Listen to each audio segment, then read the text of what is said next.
Okay, so welcome everybody, and thank you for coming here despite of the good weather. I know it was a good effort, but we'll make it worth your while. So, yeah, we're very happy to be here as speakers. So far, it has been a really wonderful experience to be a speaker in this conference, and for me in particular, I really enjoy it because this is actually my hometown where I was born and raised, and it's really great to come here and be able to speak about how to reduce the gender gap and how to introduce more women in tech, because this is a topic it's really important for me, and where better than in my hometown, so happy to be here. So I'm going to introduce ourselves first. Here next to me, it's Ansgar. He's a software architect at Reve Digital, and I'm Laura. I'm a software engineer at Commerce Tools. And as you see, I mean, we are architect, engineer. We spend most of our time coding as well as you do.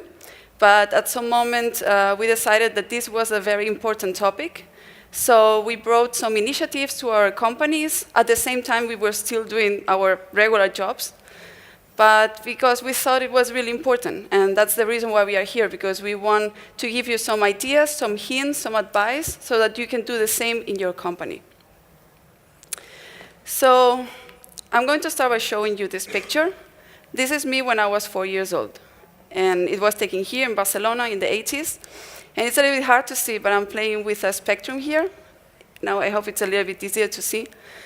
So this, I show it because it's one of the first times that I was introduced to technology. I mean, probably it was the first picture of me with technology. And of course, I didn't stop there. I continued growing up surrounded by computers, basically, because I really liked it, so I wanted to more and more. And that's how I ended up probably, when it was time to choose the career, I decided, no, it has to be computer science, because this is what I like. Because I was confident with computers. And that's what I want for all the girls, so that they're able to be introduced to technology in their early childhood, so that they have a chance to discover their true passion. So allow me to continue dreaming a little bit more. So women are half of the population, right? Wouldn't it make sense that also 50% of the STEM occupations, so science, technology, engineering, and math, are also occupied by women, half of them? That would be, I mean, natural. Unfortunately, you know this is not the real number. The real number is actually closer to 15 in Europe. And then we can clearly say that women are underrepresented in these fields. So what's the problem of women being underrepresented in these fields? So if we fail to introduce more women into STEM fields, what happens is that, well, you know that currently it's very exciting times for science and technology, because we have artificial intelligence, and we have nanotechnology and augmented reality, and also we have 3D printing. That's among many other technologies. And all these technologies are available for us to figure out how we can apply them in our lives to improve the way we live. So at this moment, there's already many teams in the world trying to figure out how we can apply it in every single part of our lives. In the near future, these people thinking here are going to decide how we are going to live, how we are going to work, how are we going to transport ourselves, or how are we going to raise our children. Because, at the moment, these teams, we know they are not very diverse. So they're not going to be able to cover everybody's needs, and they're going to decide our future society. We need to be all represented in it. That's why it's very important that we reach this 50% goal, in that sense and in many other senses. So this is actually not the only reason, but it's my most important reason. But there are many others. Another reason that also worries me a lot is the fact to think of how many women currently, had brilliant brains for technology, for science, for any other thing. And they didn't find out that they had really brilliant minds, because they didn't even consider it as an option. They were never introduced to technology, so it was never an option for them. And we are losing a lot of potential because of that. I mean, I will wish that every boy and girl in the world are able to choose or discover their true passion, because that's how we are going to really discover their potential, their talent. And if we think in a company perspective, it's also, I mean, I don't know how it is here, but in Berlin it's really difficult to hire people, really difficult. Because, I mean, it's normal. We have technology in every business, and of course, therefore, we need people everywhere, and we are not so many. So now imagine that we could reach the 50% goal. That's, I mean, it's not doubling, but close to. We will have so many people there, and yeah, everything else will move faster, right? And of course, the third reason would be the gender pay gap, which you all know very well. So the reason why we have gender pay gap, many, many reasons, though. One of them is that women is not working in well-paid jobs like ours, or they should be well-paid. But yeah, they are not there, and that's why we also have some gender pay gap.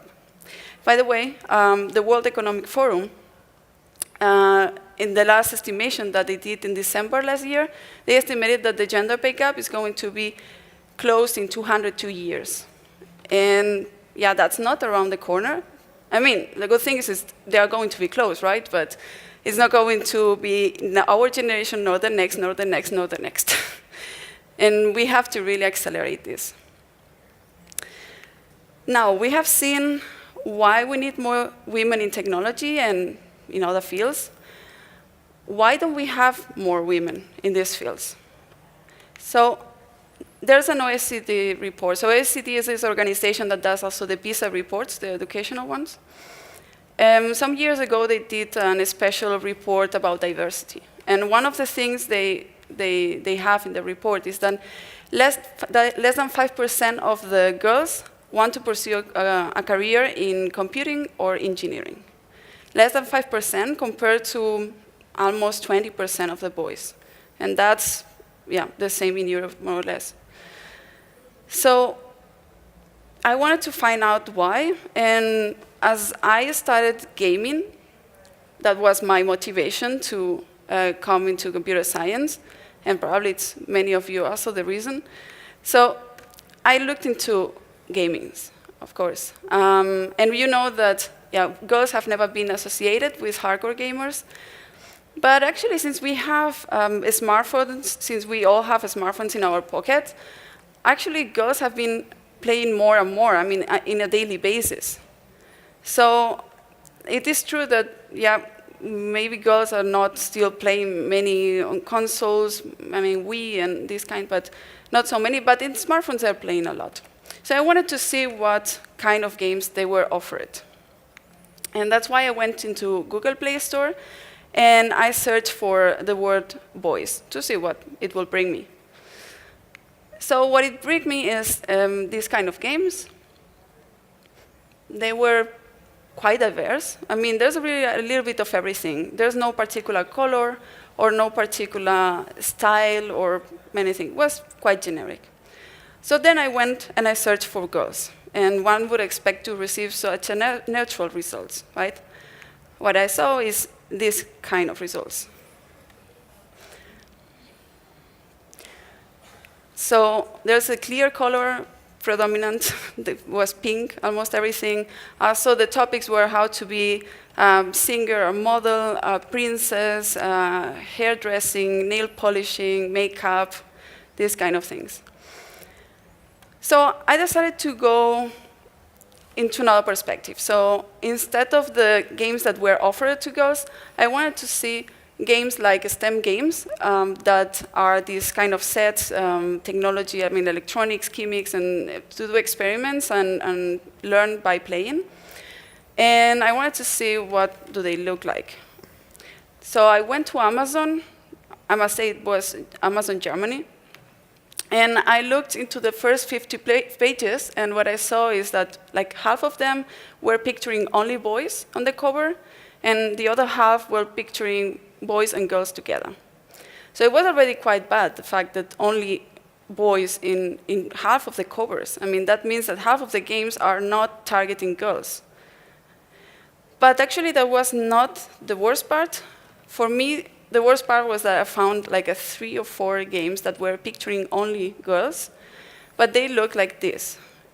It was very pink and shiny, and also it was about cosmetics, soaps, perfumes, and this kind of stuff. I mean, we cannot blame marketing because in the end, they are trying to sell products. And in the end, what girls and boys are seeing home is not much better. So, of course, they don't see many female engineers. They don't see many male caregivers, such as senior care or kindergarten teachers or nurses. And then we are trying to tell them, like, hey, you have to be one of those. You have to be different. When kids are afraid of being different so much. So if they don't have role models that make them confident, it's very difficult to tell them to be different. Also, they see that we classify toys by gender. So we insist that, certain toys are for certain genders, and you may think that it's not a problem, it's toys in the end. But actually, toys are the first educational tools that any kid will use to start exploring the world, to start learning. And these toys, for example, when you play with a toy car, I mean, it already gives you some notions on mechanics and physics. And when you play with those, it's telling you, I mean, it's teaching you how to take care of another human being. So they're there for something. And when a kid is not playing to some of them, when they're rejecting it, and most of the time they're rejecting it because of pressure from their peers, from their family, or from themselves, then of course, this career path is going to feel very, very far away from them. And then it's very unlikely that they're going to follow something like that. Also, the kids keep hearing us saying comments and jokes based on the stereotypes. And to illustrate that, I'm going to use this commercial. And I know it's a commercial, it's fiction, there are actors, there's a script behind, of course. But it still makes a very good point. So in this commercial, for those who haven't seen it, they tell some adults to fight, to run, and to throw like a girl. And they know about the negative connotation that doing something like a girl has. So what they're doing is they're like running very effortless, in a ridiculous way. They are really like overdoing it. And yeah, that's what they're doing. So they're asking the little girls to do the same. And these little girls, supposedly, they haven't heard about this negative connotation. So what they do is, of course, they are fighting really hard, they are running very fast, and they are throwing very far. Of course, there will be a moment in which they will hear about these comments, because we have all heard them. And the moment they hear it, they are going to lose confidence on those skills. They are not going to feel, like they can do it so better. So that's what happens, actually. So the kids see these stereotypes, and then their confidence on these skills drops. And when you do something with low confidence, it's going to end up that you are not going to perform it much better. Because when they're telling you, like, no, you don't do it very well, and you cannot do it very well, and you believe it, of course, it's not going to work very well. And when you perform worse, and then from your eyes and from the eyes of everybody, this reinforces this stereotype. And this is feeding this vicious cycle. And we really need to break out of this vicious cycle. So how can we break out of it? This is a team task. So we have to, as a team, work on that. The more people that join trying to change this, the faster it's going to end. The faster, more than 200 years, hopefully, so less than 200 years. And so what we have to do is, for once, we have to be aware that we all have bias. So, I mean, I have bias, and I know it. But because I know it, I can fight it. And we all have bias because bias is the product of stereotypes. And we have all been surrounded by stereotypes, so it's natural. And some stereotypes, some bias have been dropped because we have the luck maybe to work with multicultural teams or with very diverse neighborhoods or whatever. But some of them won't. So in these ones, we really have to be aware of when we are being biased and try to fight it. Also, we have to try to raise awareness, like we're doing here today. So go to your families, go to your colleagues, go to your friends, and tell them that we have a problem and that we can all do something to accelerate the end of this problem.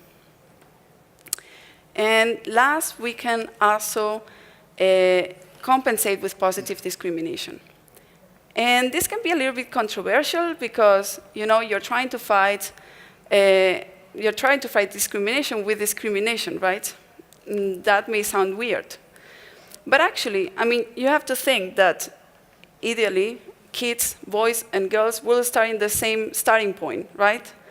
But the problem is that girls have then some stereotypes, then some negative influences, then some the marketing, the commercials, everything. So they end up in this position. So actually, they don't have the same opportunities. So what we have to do is just make them a push. This will be the positive discrimination to put them back in the starting line together with the boys.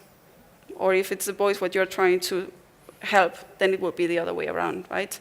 But the idea is to always compensate to put them back together in the same starting line.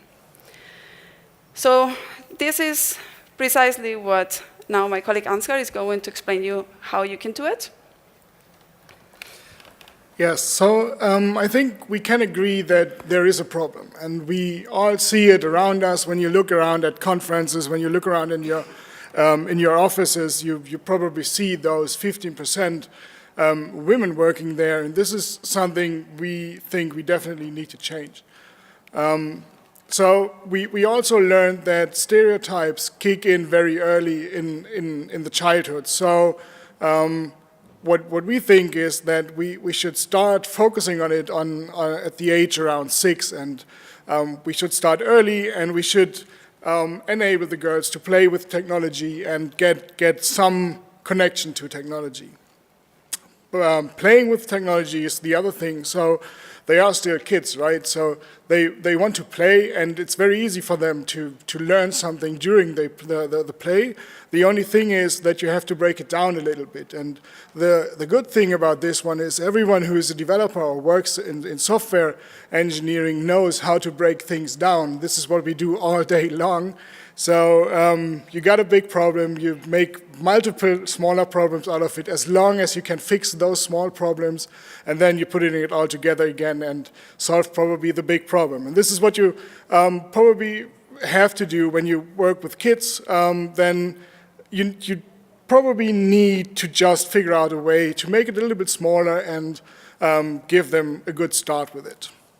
And as you all know, there are studies out there about healthy workplaces, and those studies show that you have to have a workplace full of curiosity. This is why the offices look so colorful if you want to create something. And this is the thing you can start easily with your kids. So to discover new things, you can give them an old radio, an old computer, and just let them tear it down and have a look what's inside a hard disk.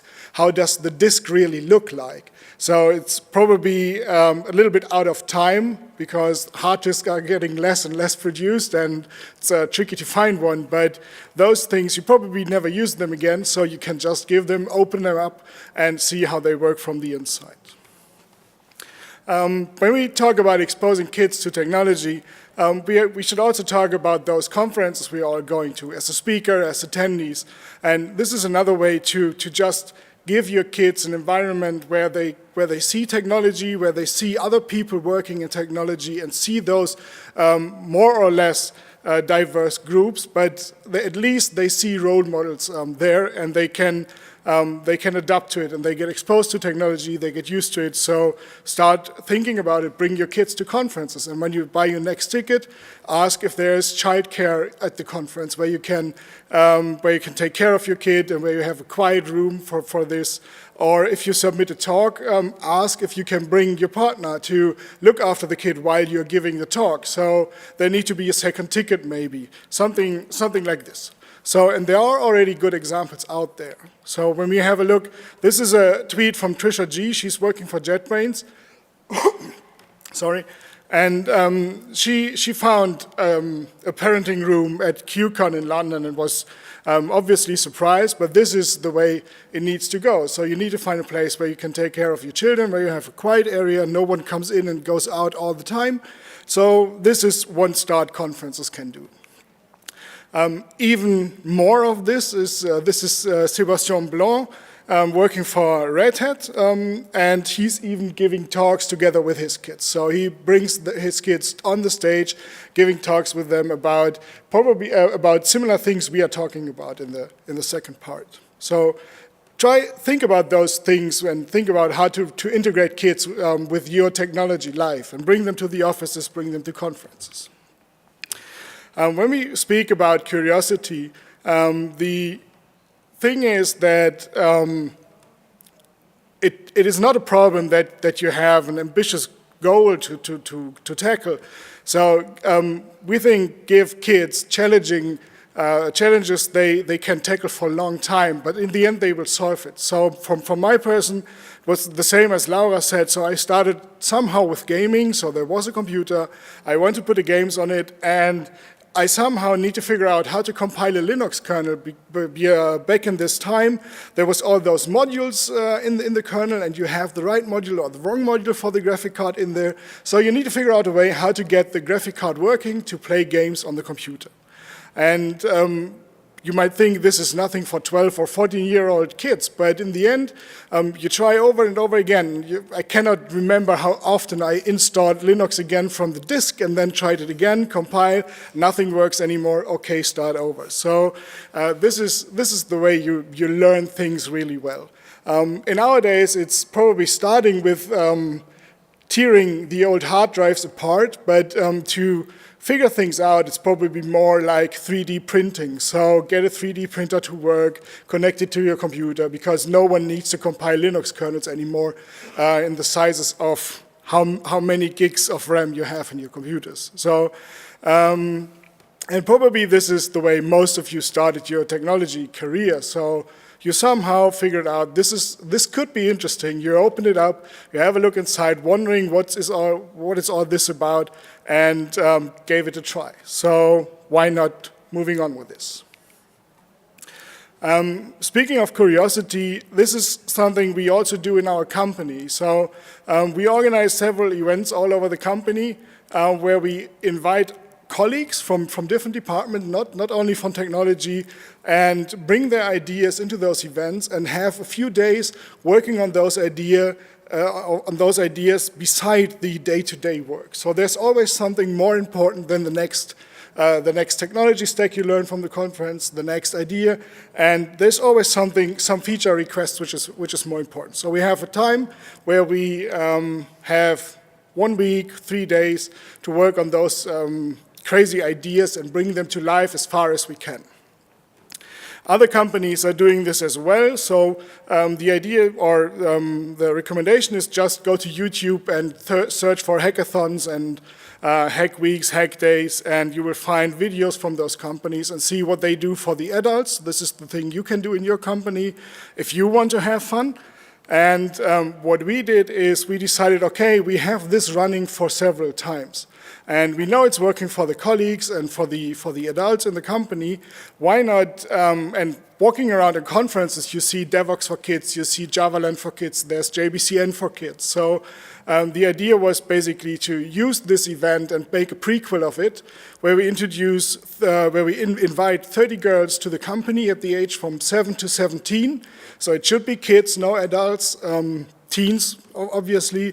And the 7 is more about they need to read something. So they don't need to be perfect in reading and writing, but it's good if they have a start already, so this makes it easier. This is what we do with a prequel.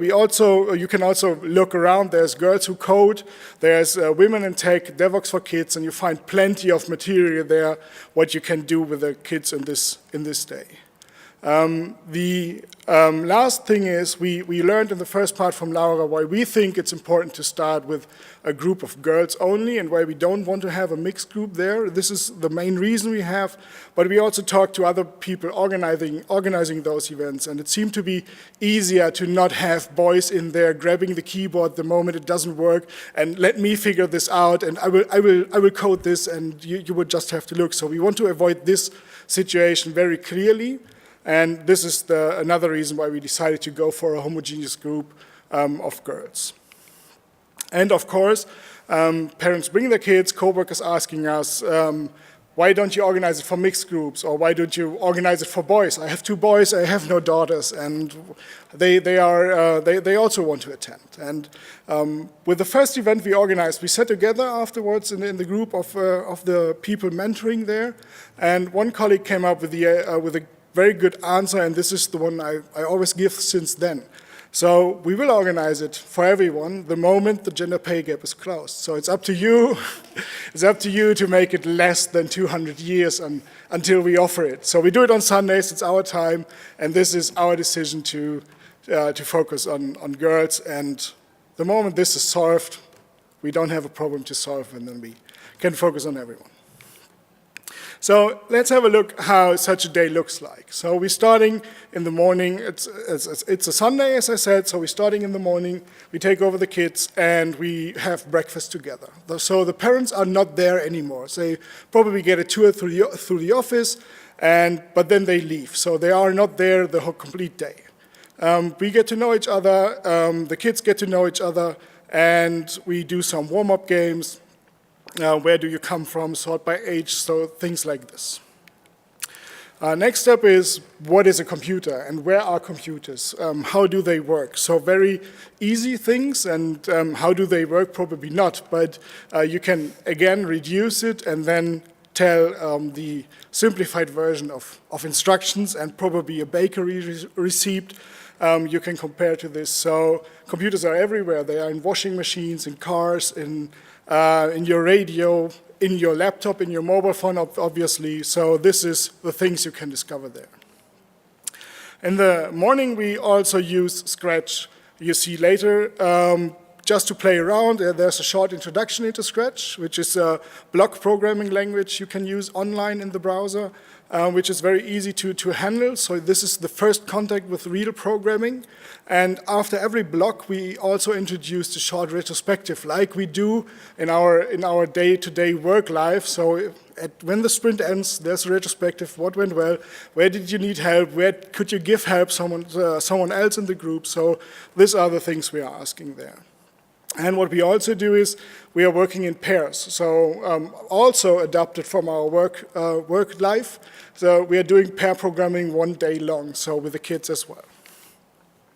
Of course, kids in the age between 7 and 17, they are kids, so they are not used to sit in the office all day long, and this is important to really get everyone outside. So put aside your smartphone, don't produce the next Insta story or something like this. Just let's go outside, run around, and figure out what is not computer and not sitting in a chair. In the end of the day, we started, or in the afternoon, we start to introduce hardware devices we have over here. And in the end, we start with something awesome to build. So in the end, the kids can build their own computer games. And you will see one of them tonight. So it's only a few lines of code, but it's a real game. And you can play it with 2 of those devices, one versus another. So when you want to organize, and this is what we want to encourage you, as Laura said, when you want to organize such events at your company, at your Java user group, it's easier to have support from your company or from your Java user group, so not doing this on your own. It's easier if you can spend some work time planning these things out and do the papers for preparing all the things. And if you have colleagues or Java user group members helping you out on this day, so usually for 30 girls we have between 10 and 15 adults in the office, and this also helps if you have someone to recruit it and you don't have to go on the street and ask people you don't know if they want to help out. It's getting easier if you find some sponsoring. So at least if it's one complete day, you can figure out other ways. Everyone brings something, but it's easier if you get some sponsoring and you can buy some food for this day, for the breakfast, for the lunch, maybe something for the afternoon, some sweets. And what is always welcome, and you see it probably on most of your laptops, stickers are always welcome. So if you produce stickers for those events, they are not very expensive, but everyone will grab multiple of them and is happy to share them in the school or at home with their siblings. And so some money, some sponsoring is good there. Get into public and talk to the parents. So what we do is we use the intranet, which is quite easy in a big company with about 380,000 people working there, so it's easy to spread the word. But also the Java user groups have big mailing lists you can reach out, and I'm sure they are happy to help to spread the word. And if you have sponsors in there, they are often also very eager to help with this topic, so it's quite easy to get at least some attention. What surprised me a little bit is it's a good idea to keep the parents in a tight loop. So they are not used to, at least this is what we experienced, they are not used to good information. So usually they get a paper from the school, you have to sign it, we are going somewhere else, and that's it. So you sign it and the kids get out of school for one day to a museum or something like this. And if you keep them in a tight loop, this is what we do in the morning, this is what we program, this is the IDE which we will use, this is what we do outside, this is what we're doing in the afternoon. All those things tell also the parents so they can follow up on this and they can use the computers at home and ask questions, how was the day, what did you do there, what did you do there? And the kids are eager to show. So this is also the feedback we get. The girls come home and say, Dad, you have a computer in the basement, I need to show you something. And firing up the computer that night, they coming home and showing what they did is happening a lot. Of course, there's always something, and there is some legal stuff you have to do, you have to take into consideration. What we do is we have a formal registration. First, we use Google Docs to make sure who is joining this event, and later on we get approvals with the signature from the parents, where we also make sure usage of internet is okay and going outside the office building is okay under supervision. So all those things you need to figure out. And this is also the place where you can ask for special medication, for special dietaries, for allergies, so things you probably want to know when you need to know them. So, and there's, of course, at least in Europe, probably for most of you, the GDPR comes in last year. So taking pictures and even sharing them with the parents and the kids attending the event is not so easy and costs us 4 more pages of paperwork just to make a zip file, send it around to all the parents and have the pictures in there. But it's possible, and we are currently working with the lawyers to make a version we can put on a CC license into our GitHub repository so you can at least have a starting point and adopt it. So back to Laura about the details. Yep. So I'm going to show you a little bit about what you can do more technical area. So to recap from what Ansgar explained, very important that your technical team, the team of mentors that you're going to have, are aware that they need to motivate the girls with ideas. So, I mean, the girls just come in, they don't know about this technology, they don't know everything that the technology is capable of. So when you see that they are like running in circles, they don't come up with new ideas, bring them in. Tell them, what if you do this? What if you do the other thing? That's very important. Then also, make sure they don't get frustrated. Because when they get frustrated, it's going to be even worse than if they never came in the first place. the idea there is that it has to be something easy that they can follow up, that they can see that technology is not so difficult. It's cool. You can do a lot of things with it. That's the idea. They have to live with this motivation. And then also make sure that you're there to help. But don't take over the keyboard and the mouse and start doing everything. No, no. You let them do it. They have to just ask for your help if they need, if they're stuck, and you tell them what to do. Maybe you just guide them. But they have to feel like they did everything on their own. And the most important thing is that make sure that at least 50% of your mentors are women, because otherwise we are missing the role model part. And of course, probably you will think like, yeah, we don't have so many women, technical women in our company, so it's going to be difficult. Well, I know that because that's why we are here, but it doesn't have to be technical. I mean, it's just something we are teaching little kids to do, right? So it cannot be that difficult. Just bring anybody non-technical, POs, HR, marketing, sales, whatever. They just have to be willing to do this and motivated and just do a workshop of 1 hour, they will get it. It's not so difficult. And yeah. So the first software I'm going to show you is Scratch. So who of you have heard of Scratch before today? As I guess that. Yeah, I mean, it's the most popular one. It's made by MIT, and it is very, very powerful. I mean, you can do any kind of stories, video games with this kind of interface. And yeah, it has no limit. And you can draw your own things, so it's really great. And you can program it with this editor. It's a visual language, visual programming language with blocks. And I mean, everything actually what we are going to show you is with visual programming with blocks, because so far it's the best way for kids to learn. And yeah, I mean, it's really great. The only thing that you have to be very careful about is that it's really great for creative kids. They come up with great ideas of stories and games. Be careful they don't get distracted, because they can start painting and not programming. So just be careful with that, because we have many cases that they just get engaged with that. So another options, which are my favorite ones, is these devices. So Calliope Mini and BBC Microbit, for example, these two have lots of sensors. They're very similar. They have a thermometer, they have accelerometer, they have speaker, a microphone, a light sensor, LED screens, RGB LED, and buttons. They have plenty of things you can play with. And they cost between 20 and 40 euros maximum. So they're quite economic. Of course, you can also have Lego ones. They don't have so many sensors, but they are really good to get started and to learn some basics. But they're also very, very expensive. So, I mean, they're not going to be less than 130 euros if you're very lucky. So, depending on your budget, you can choose one thing or the other. And all of them, you can program them with MakeCode, for example. This is so far the best editor, the one we like the best.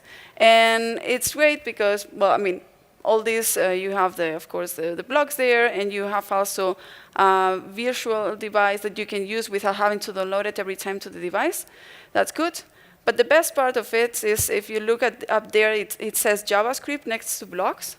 That means that you can switch the code, and you can go from code, so from block to JavaScript code. And you can switch it. So you can program here a little bit, there a little bit, and they're all the time synchronized.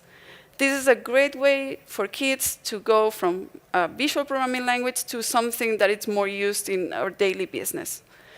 So that's the way you can, continue the learning also.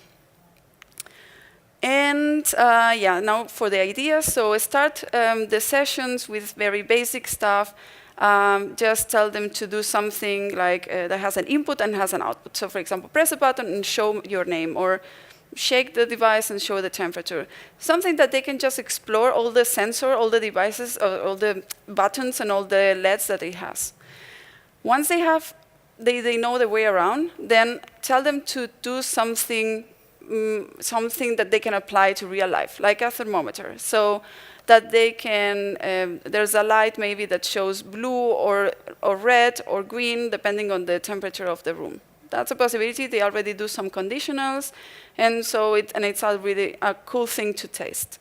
Also, tell them like to do something that involves loops and things like that, so they can already start understanding a little bit all the programming part. Then it comes the games. So find some games that are easy to program, but they are like fun playing. So for example, this is a multiplayer runner, and you can see it's really short. I mean, it's really not complicated, and with just some step-by-step guide that you can do to guide them a little bit on, maybe you can put this here, this pixel there, and this pixel there, move it, and just to introduce them on how to make video games, then it's very easy to implement. And last, you can also connect things, because both the Calliope and the Microbit has some connectors that you can create. I mean, it has a negative pole and a positive pole, and then you can create a closed circuit, and then it will detect that the current is passing, and then it's when it will react. So for example, in this one, it's created a piano that you can play later here. It's just when you you create the current in every pin, then it's going to play a tone. And you can see it in action in this video if it loads, which should be loading, and if we hear it. Hopefully. Let's hope. No, it's only here. Okay. Well, yeah. If the audio is not there, then we are not going to hear it.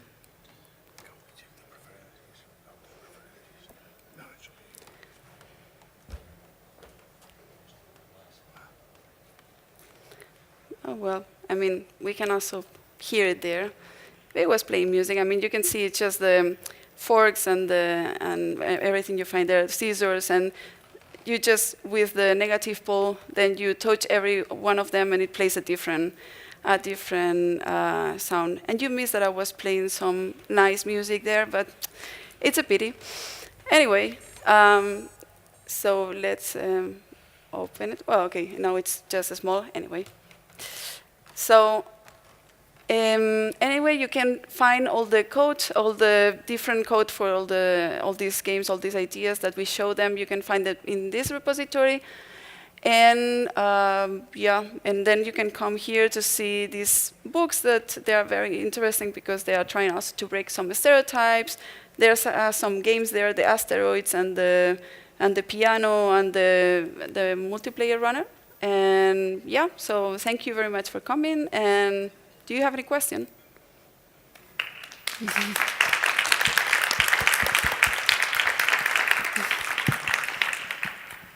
Oh, hi. As you can see, I'm a man. So it's one of the things I like to do. It's like what you guys are doing. I find it amazing, really. And that's the company I work for, as I said. There's not much women, and they are not so interested in creating this kind of stuff, because I've tried before. And the thing is, as a man, it's really hard for me to speak in the name of women, because I don't have place. I cannot speak. But how can I as a man work around it because I want to help this community, I want to help grow it, but I feel like I don't have the tools. I lack.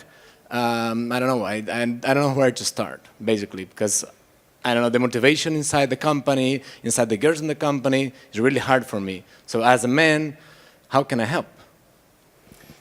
I think you're better to answer this. You can. So what I basically did is just started. So I asked around who wants to attend, and everyone said, I'm not into programming, I don't know how this works. And the answer to this is, you're going to show the 7-year-old kids and you don't think that you can learn it in one afternoon. And so I think this is the easy thing. So you can teach it. Everyone in the room probably understood what you saw on the screen. And even if you're not into coding, you understand it within 1 hour of explanation. So and then you get those devices, so the mentors get those devices for 1 or 2 days over the weekend and can play around with it and get used to it, and that's pretty much it. So don't stop asking around. This is the first thing.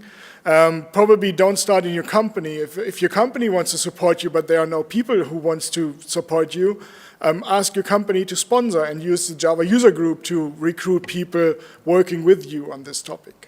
And as Laura said, so you should be aware that not only middle-aged white men are in the group of mentors. So this is the tricky part, yes, but it doesn't mean that there doesn't have to be a man. So we usually have 10 to 15 adults there, and 2, 3, 4 men are also working with us.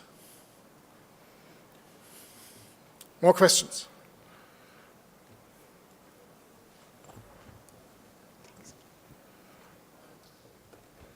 Hi, thank you very much.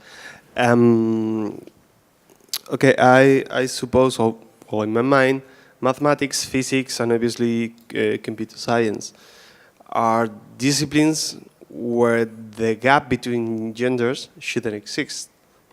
Obviously, it's pretty obvious, or it sounds pretty obvious, but they do. They are there. And you brought us a lot of good ideas in order to encourage children to have a different mind in their future as we have. But what do you think happens with the current adults? Is there any hope for them? What can we do, not just asking as a man? Because, yeah, it's difficult, but do you think we can do anything? Yeah, I mean... even more, obviously. Yeah. It's always... I mean, I think it's always too few things what we can do, and I'm trying to put all my hopes in children, but I'm a bit frustrated about adults. Yeah, I mean, of course, for example, there's also adult women currently that are trying to learn, and also girls that maybe were not introduced at the beginning, but they are also willing to learn. So I've seen this. For example, you can bring maybe women that want to try to be in the technical area, and you can mentor them.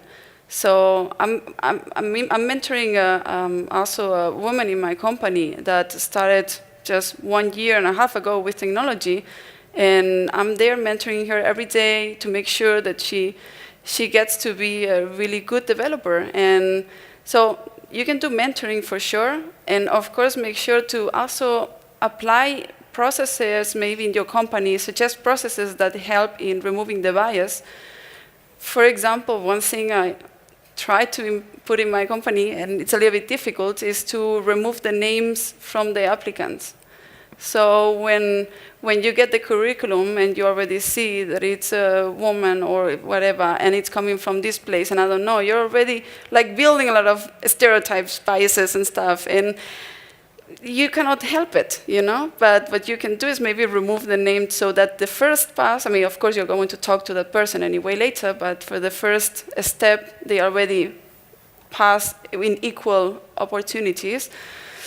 Yeah, I mean, you can do many things like that for the today's people.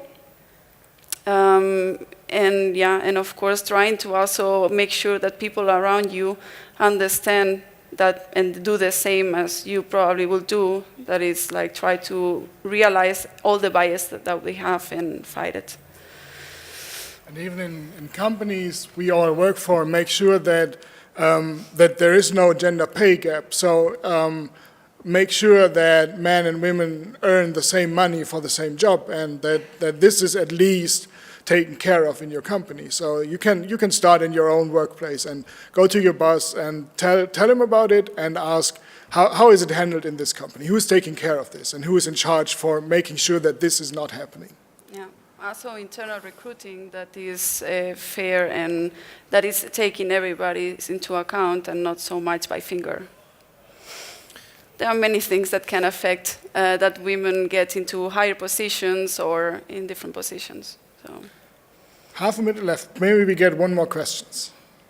one more question. Hiya. Great talk. I have a personal question for you, Laura.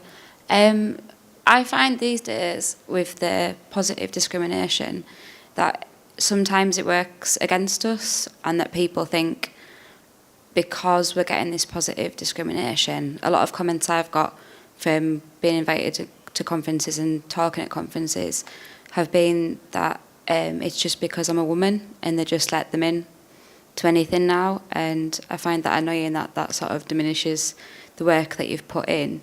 I was just wondering if you sort of find that as well, and if you had any sort of tips or things that you do in those sort of cases. Yeah, positive discrimination is primarily because that's a thing. People will think maybe you got the position because of whatever. It's more the problem of how the process was made for this. I mean, I think quotas are important because we need role models. I mean, for me, that's the priority number one. And yeah, and if you're in a conference because you are a woman, but you come with a great talk, what does it matter? I don't know. It's you really don't have to worry about that much. I would say just focus on making sure that you are a role model for everybody, and ignore a little bit any other thing. Just make sure you. I mean, we are doing to do it great anyway, so don't have to worry so much. There's always to be this talk. Thank you. That's really good advice. It's blinking up here. So we are out of time. If you have further questions, so you can have a look at the devices. Probably it's the last session, right? So we don't have to take care of another speaker. So if you want to have a look at the devices and could spare a few minutes from the party, we can show you how they work, and the games are on the devices. The piano is there. Don't forget to vote when you leave the talk. So we got encouraged to come here next year. Thank you very much for being here, and have a good night and a great conference tomorrow.